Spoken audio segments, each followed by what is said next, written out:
Hey, comment allez-vous? J'espère que votre Noël s'est bien passé. En attendant, je vous souhaite une bonne année. T'es au courant? C'est une vidéo, ils peuvent pas te répondre. Oui, ça me fait plaisir de te revoir également. Si je peux ajouter quelque chose. Non, tu ne peux pas. Bonjour et bienvenue dans ce 8e épisode d'History Science.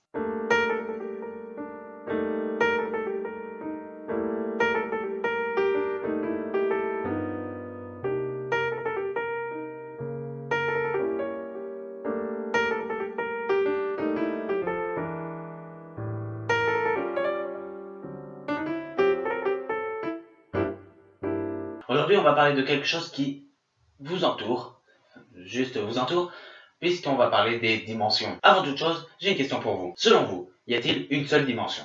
Évidemment, vous savez que non. Vous avez juste à regarder les objets qui vous entourent. Comme toi, Captain.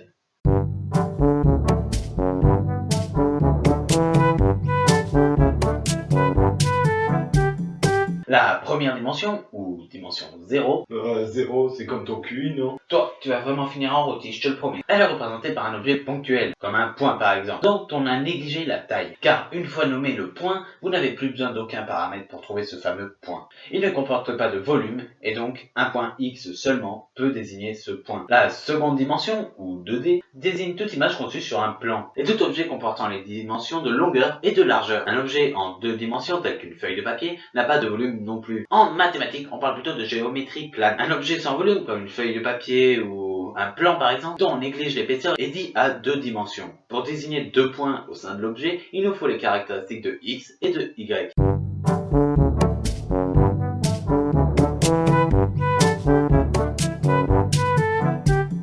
La troisième dimension, ou 3D.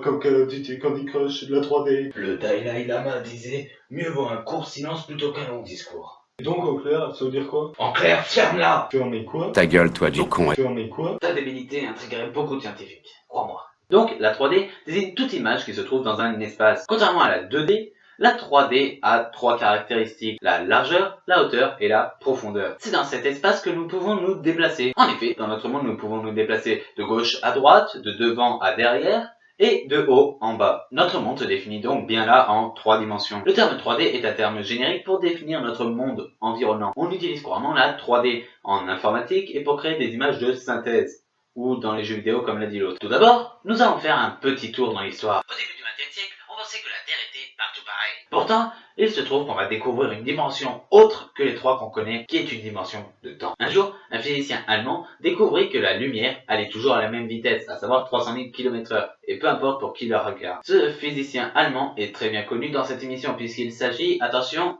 de Albert Einstein, qui tenta de résoudre cette équation grâce à la relativité générale. Au début du XXe siècle, Newton était le seul à avoir découvert le sens de la gravitation. Même si elle était affinée et approuvée, Albert Einstein n'était pas d'accord. Pour Newton, la gravitation décrit un moment donné entre 2 masses qui peuvent être très éloignées, ce qui n'est pas du tout ce que dit Newton lui-même dans son propre énoncé. Einstein proposa autre chose. Les corps peuvent se déplacer librement dans l'espace ou le temps. Dans le cas particulier où le champ gravitationnel est très faible, la relativité générale d'Einstein inclut les théories de Newton. Mais dans le cas général, les deux scientifiques n'ont pas du tout la même vision de l'énoncé. Pour Einstein, l'espace-temps est courbé par la matière présente, d'où la gravitation influe sur l'espace et le temps. Selon lui, c'est grâce à ça que la Terre reste sur son orbite et les galaxies restent en mouvement.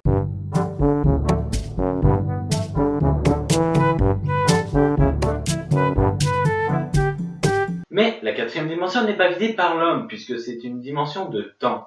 Donc nous ne pouvons que l'imaginer. Le phénomène de la courbure de l'espace-temps est le même que si on a envoyé un objet lourd dans un filet. Plus le corps est lourd, plus la courbure est donc importante. Mais le temps est relatif à la vitesse de l'objet. Donc même si la courbure dépend de la masse de l'objet, si les deux objets vont à la même vitesse, la courbure sera exactement la même. Cela peut paraître bizarre de compter le temps comme étant une dimension, mais un point est défini par 4 données. La longueur, la largeur, la hauteur et l'instant où elle est perçue. Ainsi, la lumière a toujours la même vitesse.